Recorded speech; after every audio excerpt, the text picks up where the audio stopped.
The Notebook. It's time, boys. It is time. Noah and Allie. Allie and Noah. So, obviously, Noah played by Ryan Gosling. Not me, as some of you seem to suggest. And then Allie, played by Rachel McAdams. Now, the first scene, they're at a carnival. This is Summer Love, by the way. She's at her summer house. And Noah lives here, but she's just at her summer house because she's rich, which is the first thing that his best buddy, Finn, tells him about Allie when he sees her on, I think it's the bumper carts. Because he sees her and immediately, of course, he's in love with her. He hasn't even spoken a word to her. You don't know if she's autistic. You don't know if she has a speech impediment. You don't know if she's actually retarded.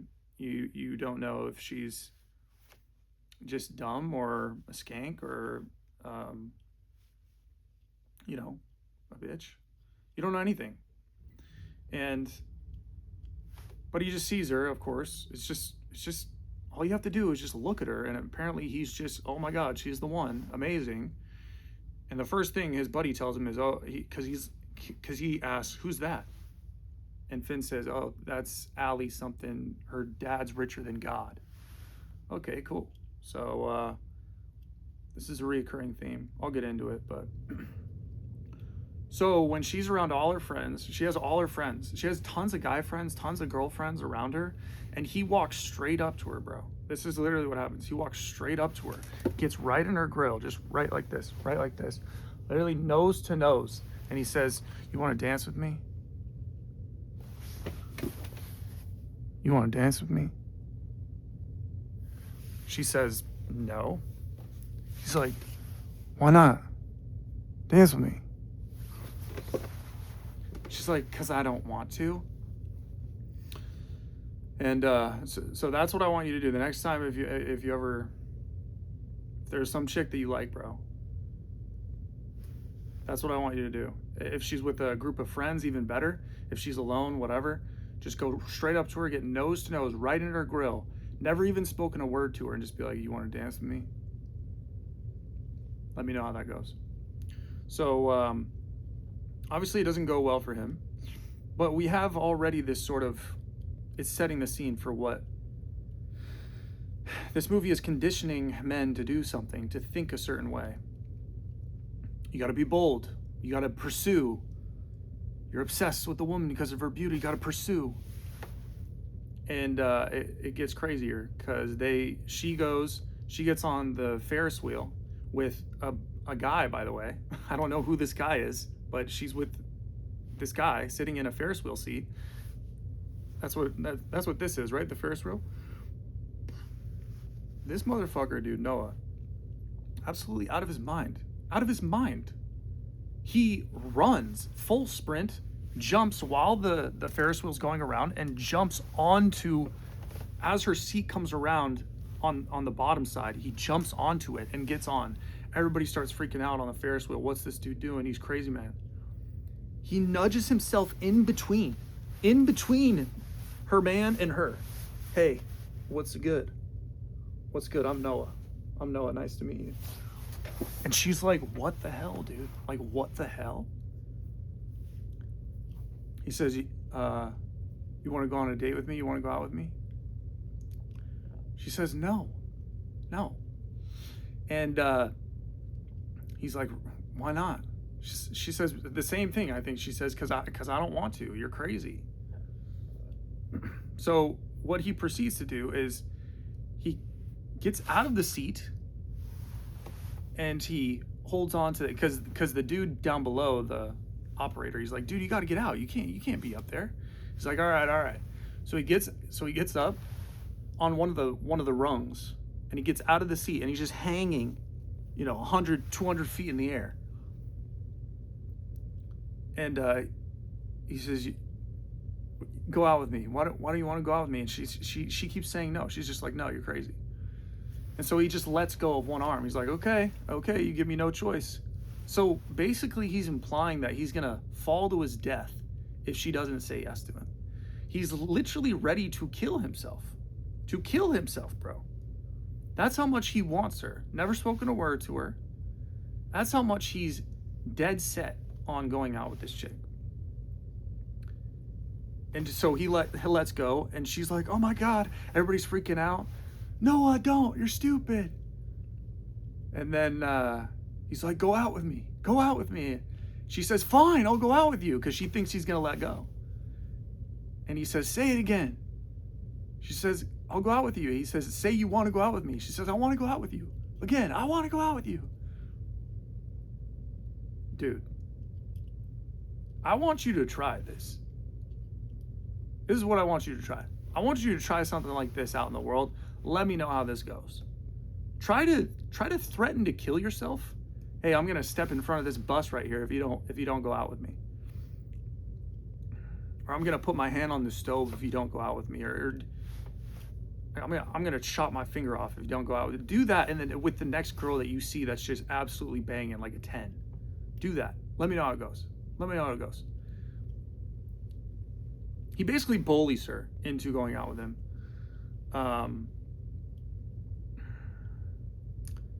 So the next day, he like sees her on the street. He tracks her down, runs her down. Hey, you need to go out with me, blah, blah, blah, blah, blah. The only way he ends up getting her to go out with him, she keeps on saying no. She keeps on refusing him. Even on the street, he's like, look, I know that I'm just a dude running up to you on the street and I'm all dirty and stuff. He says, you don't know me, but I know me. And when I see something I love, oh, I gotta have it. I gotta have it. I gotta have it. Like, she's even like, what the hell? Like, this dude's an ape, bro. He's literally Neanderthaling it. I gotta have it. Dude, do this. Go up. Let me know. Go up to any chick at a bar. Oh, man. I know you don't know me, but I know me. And when I see something I love, I gotta have it. I gotta. He ends up getting a double date. And what Finn and his girlfriend don't tell Allie is that Noah's going to be there. So that's the only way this dude ever got on a date with this chick, is tricking her. So I want you to trick the next chick that you're interested in. You know? Just trick it. Just get on a date without her actually accepting to go on a date with you. Trick her into to going on a date with you. Just show up. You know, talk to her friend and just show up to where her and her friend are going one day. Like, hey, what's up? Oh, wow. It's crazy. They're in the movie and he like jumps over the seat just to sit next to her and he's just like staring at her the entire time while the movie's going on. I mean, dude, this thing is insane. But anyway, they're walking after and they set the scene right here. So Noah is obviously very poor. And she is destined for success. She's gonna go to, she has all these tutors and math lessons and French lessons during the day, and she's always busy and she's always doing stuff. And he's asking her, he's so interested in who she is and all this stuff. She ain't asking him jack shit questions, bro. She ain't interested in getting to know him. He's looking at her, well, who are you? Oh my God, I gotta get to know you. Asking her all these questions. She's a terrible conversationalist. She's not asking anything about him. She didn't ask anything about him. Not one thing about him. Hey, what do you like to do for fun? So how long have you lived here? Or what do you what's your favorite subject in school? Or who do you hang out with? Or blah, blah, blah, blah. Nothing. Never asked him one single thing. But yeah, she's destined for success. She has all these things that she has lined up. She's going to go to college and he's going to do none of this. He's just some poor dude that works at a lumber mill. And where have we heard this before? We've heard this before, haven't we? Notting Hill. Dude was a broke bookshop owner. And Anna, Julia Roberts, superstar movie star. Super movie star. Makes millions upon millions of dollars, face on every billboard. Interesting, right? What's another one we've heard? Titanic. Jack's literally nothing. Dirt. Poor. A scrub. A rat. just draws in a little booklet and smokes cigarettes, and just kind of does what he wants, free spirit. Rose, well, she's actually destitute, but she's about to remedy that by marrying the wealthiest man in the world, pawning off all her debts that she had racked up, or that her father racked up, apparently. Oh, yeah, sure. I'm sure their father racked up a ton of debts, not you guys with all your spending habits, needing your nails done and your hair done and all blah, blah, blah. Needing this piece of furniture and this, whatever, I'm getting off track. But Rose is obviously very high class, elite class. Anyway, so that's interesting. There's a common theme here, isn't there? In these comedies, the guy is nothing, and the woman, I mean, destined for success, super wealthy, superstar, movie star, whatever, has the world at her fingertips. The guy tries to just pursue, climb that ladder, baby, climb that ladder faster. It's about who desires the woman the most. That's what it is. It's about who desires the woman the most. If you desire her the most, if you work hardest and you offer her up the most offerings, then you will get her, okay? Obviously, what I found interesting is that love, they show their love throughout the summer, and it's this toxic love, dude. Like, she's like slapping him and they're arguing all the time, and then the next thing you know, they're like making out and like jumping each other's bones and shit. Like, she's like yelling at him, spitting in his face, and then they're like, all over each other. It's like, what the hell? So we're meant to see love as like just this toxic, like hot and cold thing, which is setting you up for what you're going to get with most women out there, because they're absolute messes and they're crazy. And being in a relationship with them is like that. It's just nonstop highs and lows all the time, which is, sometimes I just think that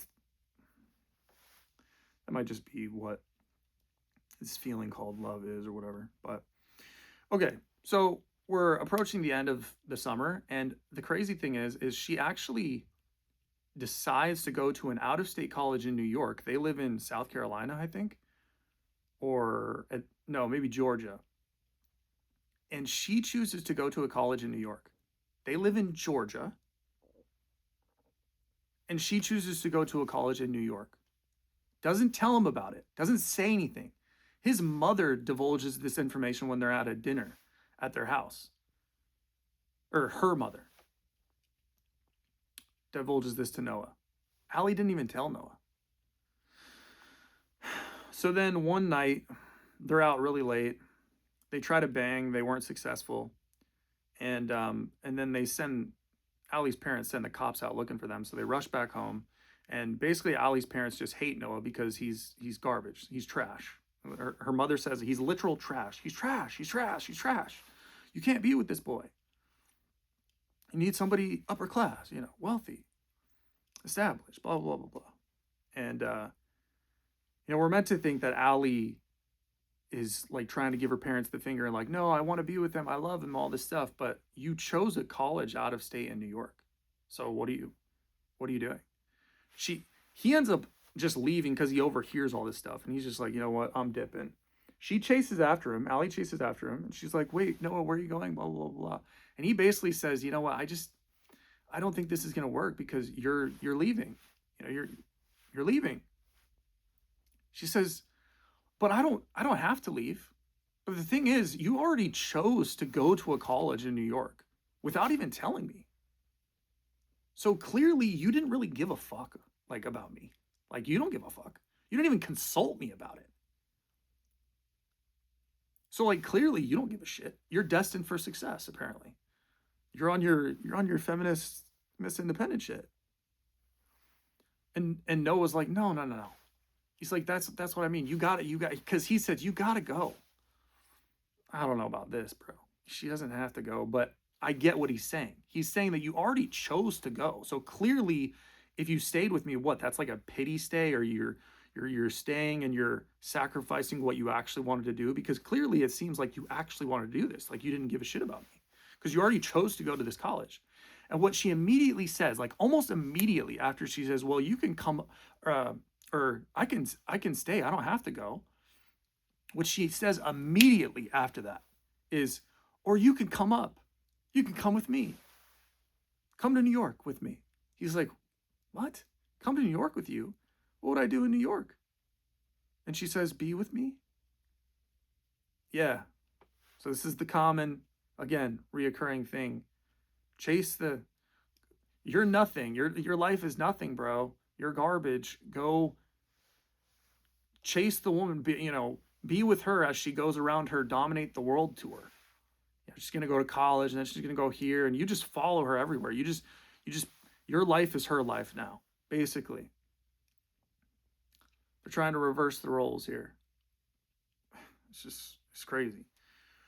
She can do whatever she wants. She's destined for success. She has her own life path. She has her own journey, and you're just a part of it. You're just a part of it. Yeah, you're just supposed to pack up where you've always been, leave where you've always been, where your dad lives, and all that stuff, and just peace out and go follow a woman around as she dominates the world. Yeah, cool.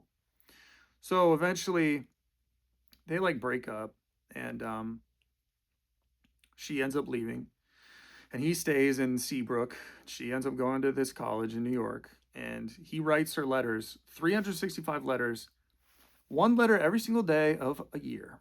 365 letters, one letter a day for a year to this chick, which is insane, by the way. That's insane, bro. None of them were answered because her mother was snatching them as they came in the mail and would hide them from her. But the interesting thing is that Allie never wrote him. You know how many letters he got from her? Zero.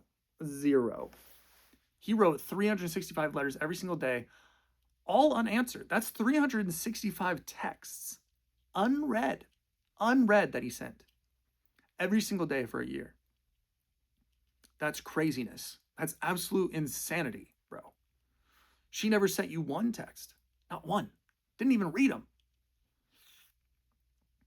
That's interesting how the woman never does these grand romantic gestures. So he's already sent her, all these letters, okay? So he goes off, he fights in the war, his friend dies, and about 5 years pass. She becomes a nurse's aide, and she ends up meeting Lon, who's an injured war hero, and nurses him back to health, and they fall in love, and he's super wealthy and super attractive, and they fall right into it, right? 5 years goes by, Noah comes back to Seabrook, and the Windsor plantation, which is some old rickety house that he wanted to rebuild, he's going to rebuild this now. His dad sold his house. His dad sold his house, and then with that money, Noah's going to rebuild the Windsor plantation, because he promised Allie he would. And Allie, because it was his project initially. It was his project. He was saying, because he took her there to bang for the first time, and they ended up not achieving that aim, but because she was crazy. She was all uncertain and talking all the time, being weird. But he was like, yeah, I'm going to rebuild this place. I'm going to rebuild it from scratch, brick by brick, do everything, the walls, the flooring, everything. And she says, well, do I get a say in this? And he says, do you want a say in it? And she says, yeah, I want a big white house with blue shutters and overlooking the lake with a balcony that I can do my painting on, and a huge deck that runs around where we can drink iced tea in the afternoons. And he says, okay. So this dude, he goes into the city to get or maybe he went to New York, or somehow he goes to the city that she's in. He's trying to get building licenses or whatever to build this thing. And he ends up seeing her. And dude, it's so crazy what he does. The things you see in movies are just crazy. You think that they represent actual reality when they do stuff like this. He is hey, he sees her on the street. She's just walking, and he's on the bus. He runs up to the front of the bus after running to the back of it and peeling his face and trying to see her. Runs to the front of the bus. He's like, dude, you got to stop the bus. He's like, nah, bro, I got certain stops that I make. I'm not stopping it here. You got to wait until this stop. He's like, no, dude, stop the bus. He's like, no, I can't stop the bus. He pulls the lever while the bus is moving and like jumps out of a moving bus. He runs across traffic and cars are like swerving and screeching and all this crap. This is so extra. Like nobody in their right mind would do this for a woman, okay? And yet somehow like people watch these movies and you think that like this is just a small instance of things that are not even realistic, completely unrealistic. Dudes, blocking traffic and cars are almost going into pileups, multi-car pileups as he's trying to just go and get a glimpse of her. And what, you think that somehow the rest of the movie is an accurate representation of reality? I don't know, dude. It's just things like that are just ridiculous. But he ends up rebuilding this place. He ends up rebuilding this place exactly how she wanted it. So this is his offering. This is one of his many offerings. The first was 365 letters, and jumping and trying to kill himself on the Ferris wheel. But he rebuilds this house. It's a beautiful house. He has a fortune now. He's basically super wealthy. They were going to offer him $50,000 for this house, which I'm sure would make him very wealthy. So this is an interesting point, that he's wealthy after he builds his house for her, all by himself. This is his offering to the goddess that is Allie. Please come back to me. He's in the paper. She sees him in the paper. And she like faints because she's about to get married. Funnily enough, he spends the days with this chick named Martha, who's a widow. And it's so funny. There's this scene where they had just had sex and he's just laying in the bed with like some scotch or some whiskey. And he's just like chilling there, slumped. And she walks into the kitchen and she's like, do you want to go? Like, she's basically saying, do you want to do something other than like bang me? Do you want to go down to the town tomorrow? No. We could go on the lake. Do you want to do that? No. Or we could go do that. He's like, no. I think it's just funny. And then she comes back and she just lays right next to him. She's like super close to him. And she's just like looking up at him. She loves him, dude. And he's not doing jack shit. Not doing jack. Do you want to go do this? Do you want to go do this? He says, nah, I'm good. I'm just chilling. I don't give a shit. Oh, suddenly there's a woman here that just wants to be right next to you. He ain't doing jack shit for her. And yet she's just madly in love with him. Just like, oh my God. I just thought that was funny. That's just hilarious. But that was the only representation of like masculinity that I've seen, or a guy at least not offering himself up and trying to kill himself and doing grand gestures and just for this chick who hasn't done anything for you ever, by the way. So she sees the picture in the paper and she tells her fiance, Lon, she's like, hey, I got to go to Seabrook for a couple of days. She doesn't tell him why. He doesn't know anything about Noah. But she's like, yeah, I got to go. Because homie, my first love is now rich. He's no longer a broke fucking bitch, piss poor rat, man. Now he's built me the house. He built me this offering at my temple. And I have to go and see if he's worthy. So she goes, she shows up. This is the classic, when she shows up, by the way, it's the classic hi bye thing. Women do this in these movies. It's the hi bye, hi, and the guy sees that she shows up and he's supposed to like why are you here? And of course she can't say why she's here or what she wants or what her intentions are because she's confused, and you're supposed to figure her out, and you're supposed to just figure out this puzzle. And then she says, oh, I shouldn't have come. And then she just gets in the car and she tries to back out and she ends up like crashing into his fence because of course women can't drive. And he comes up to her the window and he's like, you want to come inside? They go inside this is like this is the crazy thing. They go inside, they're just having like some water or something, and he's like, well, she says, I'm engaged now. He's like, okay, who is he? And she says, it's Lon. He's a really nice guy, and he's super wealthy, and all this stuff. He's like, okay, cool. I guess we'll just be friends then. And then she's like, yeah.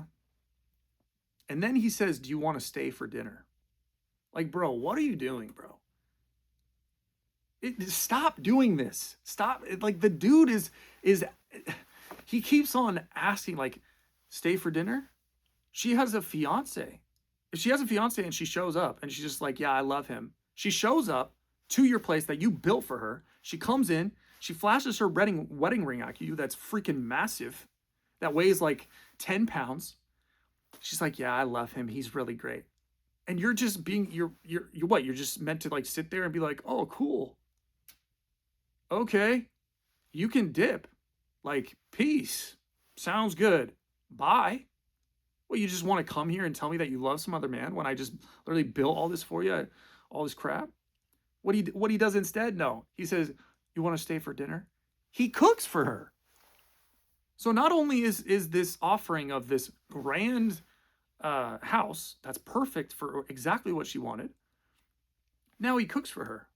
He cooks this amazing meal. They're drinking and all this stuff. This is when she flashes the ring at him. And he reads her poetry and all this stuff. And then at the end of the night, she's like, well, bye. And then he says, you want to come back in the morning? I have something I want to show you. So again, he could have just let her go. But again, it's, you want to come back? No, come back. Please come back. Chick who has a fiance who didn't write me and was gone for 5 years and only showing up when I'm wealthy now and did everything that you wanted. And still you're not sure about me. You're just showing up and like flashing a ring in my face and being like, I love another man. Oh yeah, come back in the morning. I have something I want to show you. What does he want to show her? Oh, he takes her out on the river, on the lake, and does a little boat ride with her. And she's just sitting there in the back of the boat. Nah, this is great. He's just, you want to feed the ducks? She's like, yeah. He like pulls them out. Here's some bread. She's like, like, what the fuck is this shit, bro? What are you doing? Again, another offering. Here, I'll take you out on this grand boat ride with all these doves and shit. And you can feed them, and it'll be this nice romantic thing. Because dinner wasn't enough, because cooking wasn't enough, because the house wasn't enough, the mansion wasn't enough, because the 365 letters weren't enough, because me trying to kill myself when I first met you wasn't enough. Jesus Christ. She actually tried to cancel this, by the way. She called in the morning trying to cancel last minute to go on this boat ride. And then he, knowing that she would cancel, he didn't answer the phone. Because he knew it was her that was going to say, you know what, I can't come. Then they get back to the dock. She says, it's raining. It's this grand romantic thing, climactic. And she says, why didn't you write me? Why didn't you write me? And he says, I did write you. I wrote you 365 letters, one letter every day for a year. Why didn't you write me? No, he doesn't say that. No, that wasn't in the movie. Why didn't you write me, bitch? Why didn't you write me? You didn't write me no letters, bitch. No, that wasn't in the movie. Nope. He didn't think to ask that. No. So they go back. They end up having sex because he's like, it's still not over, blah, blah, blah, blah. They have sex like all day and all night and all this crap. And then, again, she wakes up in the morning, and what happens? He has arrows. Way too many arrows, right? There's an arrow. There's a huge cutout arrow, like of paper, like of printer paper. And he cut these arrows out. There's like 20 of them, bro. Just out of the room, across the hall, into the next room. There's 20 arrows, bro. You need 3. You need 3. If you're gonna do this romantic, stupid bullshit. Hey, follow the arrows. She sees these arrows. There's a rose on the pillow. You don't need 20 arrows, bro. How long did that take you, bro? You were cutting out these arrows and you didn't think for once, like, maybe I'm getting cucked here. Maybe 20 arrows is too much. Maybe like 3, maybe 10, maybe 8, 20, 25. What are you doing? You have things to do. You have better things to do than cut out arrows. You don't need, this is completely superfluous. You don't need this many arrows. She gets the idea. I just couldn't believe that. Those arrows just literally, like, absolutely, they pissed me off, dude. But she follows these arrows, follows it into the room, and what is there? There's a painting set because she likes to paint. Because he knew, what did she say? She wants a room, a balcony where she can overlook the lake and paint. So he bought her this whole painting set. Yet another offering at the goddess temple of Ali. Is it enough yet? Well, she gets the letters back from her mother because her mother visits her. Her mother finally gives her the letters because she knows about them now. And then her mother drives away and she's sitting with homie, Noah. And she said, and he's like, well, what are you going to do now? I see you got my letters. What are you going to do? What's up? What's good? What's the deal? You want Lon or you want me? What are you going to do? She says, I don't know. I don't know. He's like, what? Really? We're back to this? You just don't know? You just don't know? Like, bitch, look at all that I've done for you. You don't know? What is this? She's like, and then she just starts leaving. And of course, he doesn't just let her leave because she's being an ungrateful chick. He chases after her.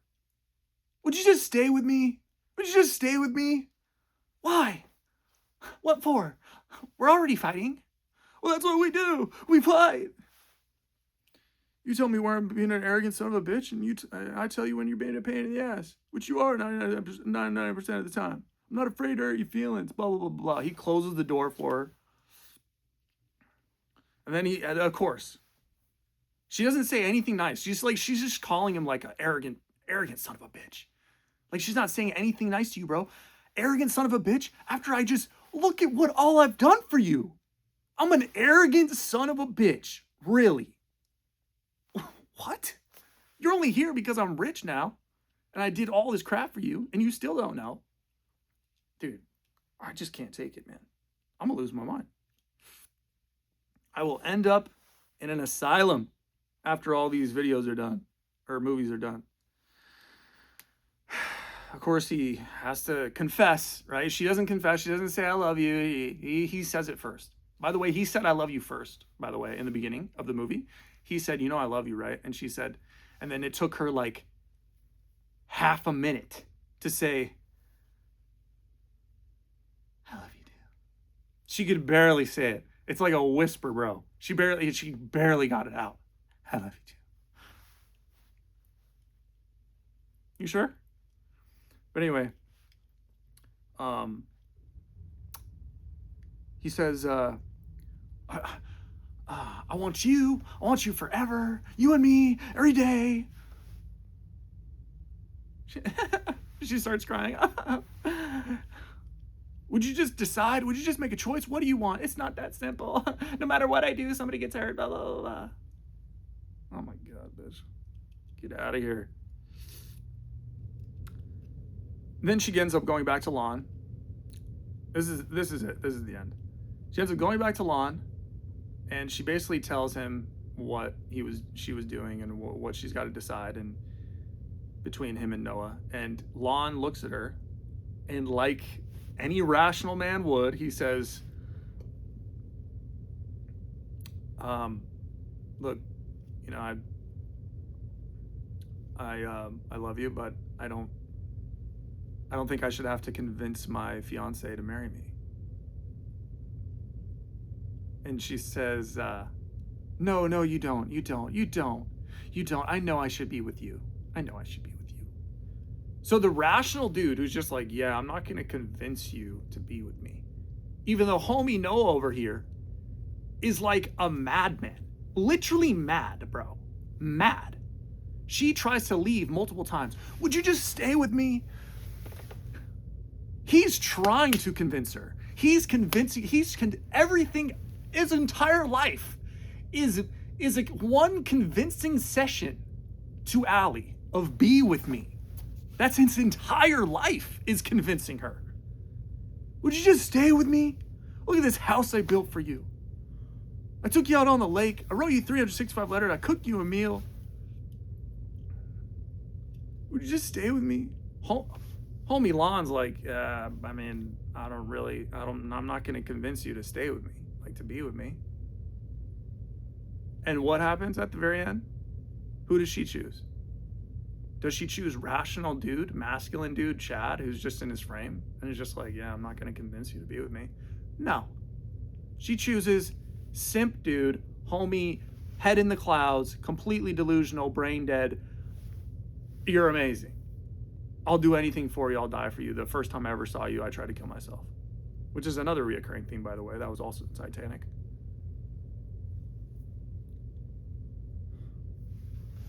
And then not only that, the worst part of all this is that Noah is still doing this for Allie when she's literally has dementia, doesn't even know who he is. He's reading to her every day. He's reading to her every day just to try to get 5 minutes, a minute, 3 minutes of when she remembers him, and he can like kiss her, and they can be, and he can pretend, you know, like she's still his chick. He doesn't even live a normal life. He lives in this nursing home with her. He doesn't even have to be there. He's just living there, and his kids come and they're like, why are you living here, Dad? You don't have to be with her all the time. He's like, yeah, no, I have to be with her. I have to be with my honey. She's my life. She's my everything. My whole life is here now. So he lives in this nursing home when he doesn't even have to live there, just to be with her, just to read to her every day.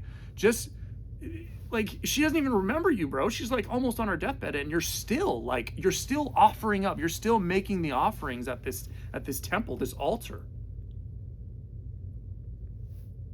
Apparently, this is success as a man. This is what we should all strive to be. Can't make this shit up. All right. That's it. That's the video, and this won't work.